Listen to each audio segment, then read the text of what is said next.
Avec une croissance de 6,6% enregistrée en 2018, le secteur agricole a permis au Kenya de renouer avec la croissance.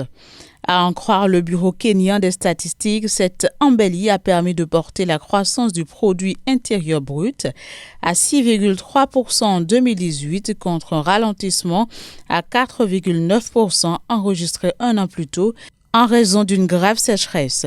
Ces données témoignent du rôle clé que joue le secteur agricole dans l'économie kenyane.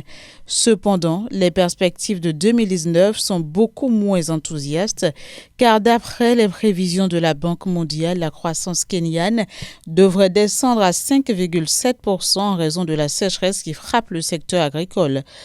Pour rappel, le Kenya fait partie du top 10 des principaux exportateurs de produits agricoles africains, aux côtés notamment de l'Égypte, l'Afrique du Sud, la Côte d'Ivoire et le Maroc.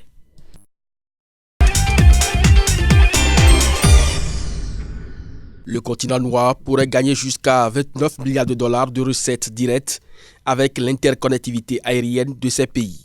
La nouvelle est annoncée par des experts du secteur aérien en marge du forum Aviadev tenu en Afrique du Sud. Selon ces experts, seulement 33,7% du marché africain de l'aviation est actuellement desservi.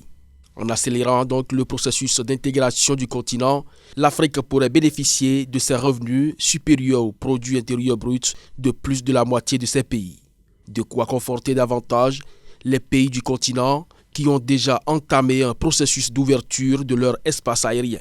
L'an dernier, l'Union africaine a annoncé la relance de son projet de marché unique du transport aérien africain devant permettre d'accélérer l'intégration économique du continent à travers un renforcement de la connectivité entre les pays et stimuler la croissance dans les secteurs du commerce et du tourisme. En somme, il apparaît désormais clairement qu'une interconnectivité aérienne des pays africains est vitale pour la croissance économique et le commerce africain, avec en toile de fond l'ouverture des régimes de visa et l'assouplissement des contraintes réglementaires.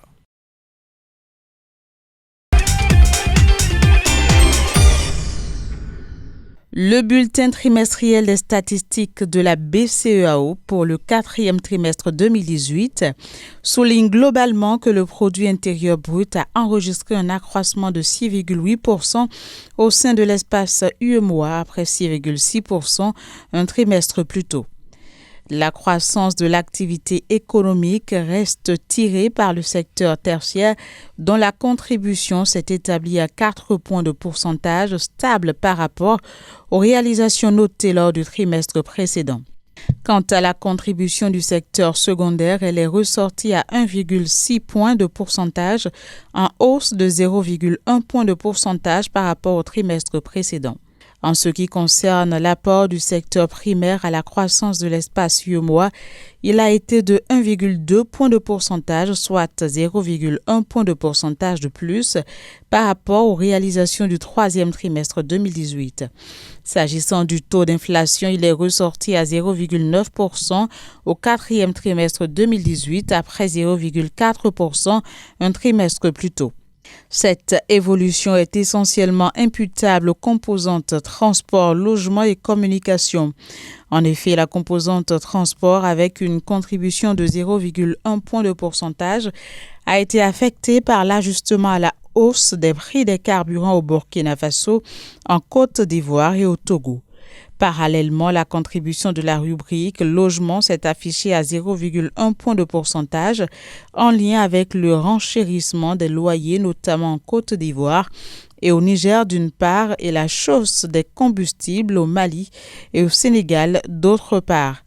Enfin, la contribution de la composante communication a été de 0,1 point de pourcentage imputable essentiellement à la hausse des tarifs de communication au Bénin.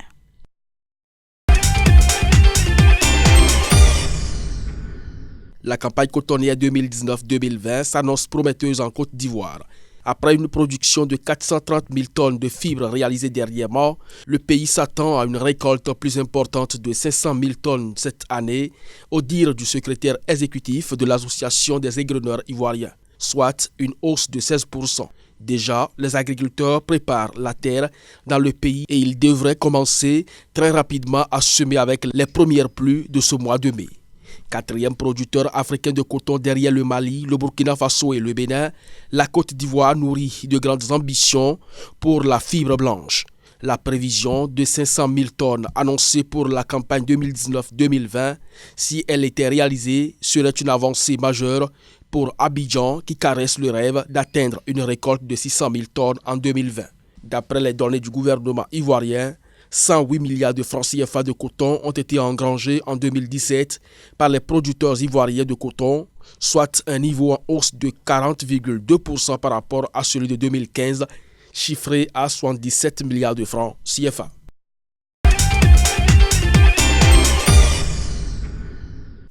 Avec près de 20 tours, dont une de 385 mètres qui devrait être la plus haute d'Afrique, le centre d'affaires de la nouvelle capitale administrative égyptienne va coûter 3 milliards de dollars. Sa construction sera financée par la Chine sous forme de prêts via la Banque industrielle et commerciale chinoise. Ce financement succède à de nombreux autres accordés à l'Égypte par le gouvernement chinois qui multiplie ses investissements dans la région dans le cadre du projet de la nouvelle route de la soie. Un premier décaissement de 834 millions de dollars devrait être effectué pour couvrir les dépenses de conception et de construction de 7 tours sur une superficie totale de 600 000 mètres carrés. Pays de l'Afrique du Nord-Est considéré comme un pont entre le continent noir et le Moyen-Orient, l'Égypte a lancé depuis 2015 un projet de construction de sa nouvelle capitale administrative. Prévu pour un coût total de 43 milliards d'euros, soit 48 milliards de dollars, la nouvelle ville, en cours de construction à 45 km à l'est du Caire, devrait permettre de désengorger l'actuelle capitale égyptienne, ville la plus peuplée du continent.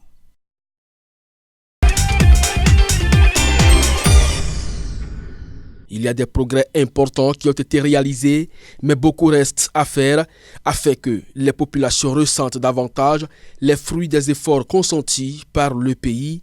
Ainsi s'exprimait le chef de mission d'une délégation du Fonds monétaire international en fin de séjour au Gabon. Boalo Yaïdou Loko soutient que sa mission, qui est venue faire le point sur la situation macroéconomique du Gabon et sur les programmes conclus entre le Gabon et le Fonds monétaire international, est satisfaite des performances économiques réalisées par le Gabon, mais réclame encore plus d'efforts pour réussir à relancer l'économie du pays. Selon les prévisions de l'institution, en 2019, la croissance du produit intérieur brut réel du Gabon sera de 3,1% nettement en hausse par rapport à 2018 où elle s'était établie à 1,2%. Pour rappel, le Gabon, dont l'économie subit le choc de la chute des cours des matières premières intervenue en 2014, a conclu en décembre 2017 un programme d'appui budgétaire assorti d'une enveloppe de 642 millions de dollars avec le Fonds monétaire international. Depuis, l'institution de Bretton Woods soumet le pays à une série de revues assorties de recommandations.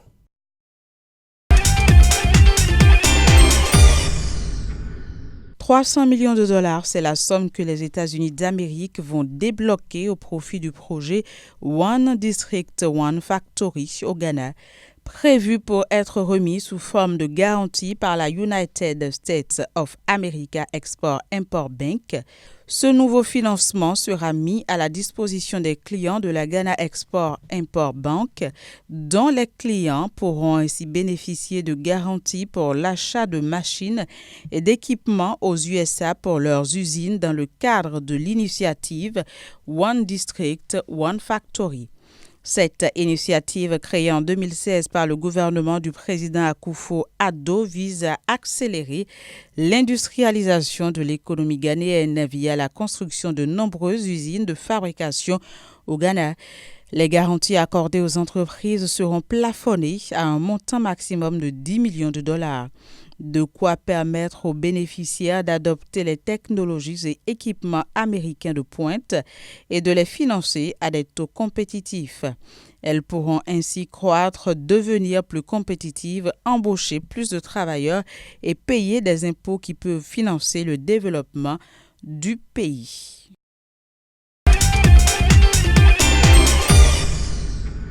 392 millions de dollars, c'est la somme que la Banque mondiale met à la disposition de Madagascar en réponse aux priorités énoncées dans le cadre de l'initiative pour l'émergence du pays, un pays où les 3/4 de la population vivent dans l'extrême pauvreté et où la moitié des enfants de moins de 5 ans souffrent de malnutrition chronique.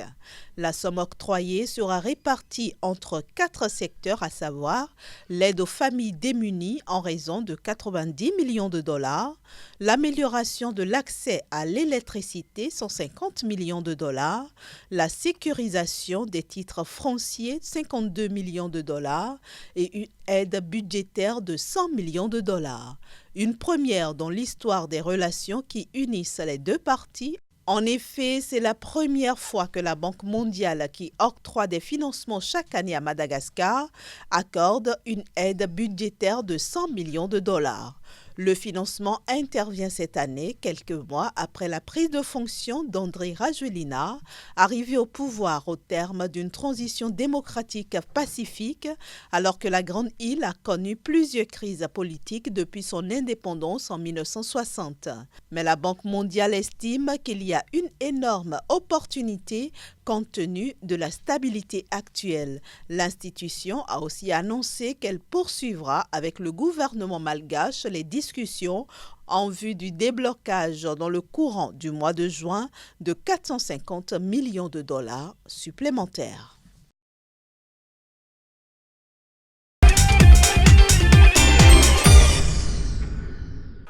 Arnold est consultant indépendant depuis 5 ans en ressources humaines. Il recrute pour plusieurs entreprises de la place. Faute d'avoir un bureau, il travaillait chez lui à domicile et avait de la peine à se concentrer dans cet environnement familial. Mais depuis 6 mois, il fréquente l'espace coworking Freepencer. Dans cet environnement, Arnold a trouvé un cadre de travail calme, serein et équipé. En venant ici, on a des bureaux, on a une offre, service, bureau, Wi-Fi et tout est déjà là à notre disposition à tout moment. Deuxièmement, au niveau du prix également, parce que nous faisons une profession libérale et souvent on a besoin de diminuer les prix par rapport au matériel qu'on utilise. Comme Arnold, des milliers de Sénégalais fréquentent aujourd'hui les espaces coworking. Ici, les bureaux de Freepencer ne désemplissent pas de monde. Les jours de pic, l'espace peut recevoir jusqu'à 35 personnes. Des professionnels de tous secteurs d'activité et de profils différents. Pourquoi j'ai décidé donc de mettre en place un bureau de coworking à Dakar? Parce que je juge que la fibre entrepreneuriale ici se développe à un rythme exponentiel. Et puis ce genre d'endroit permet franchement donc de développer des idées et puis donc pousser ces projets et puis ces personnes donc qui travaillent tous ensemble, ça nous tire tous vers le haut en fait. C'est tiré vers le haut, les espaces de coworking les permettent exactement. Pour cela, à Freepencer, l'une des priorités est aussi de créer des liens et de les consolider. Cela se passe autour des déjeuners partagés et des parties de pizza comme aujourd'hui. Et ces genres d'endroits constituent un endroit idéal pour être en contact beaucoup plus facilement. On échange, on mange ensemble, on rigole ensemble, on boit ensemble, mais aussi ça nous permet aussi d'échanger sur le travail. Les espaces de coworking continuent d'émerger à Dakar, une tendance venue du continent américain et qui s'adapte très bien sur le continent.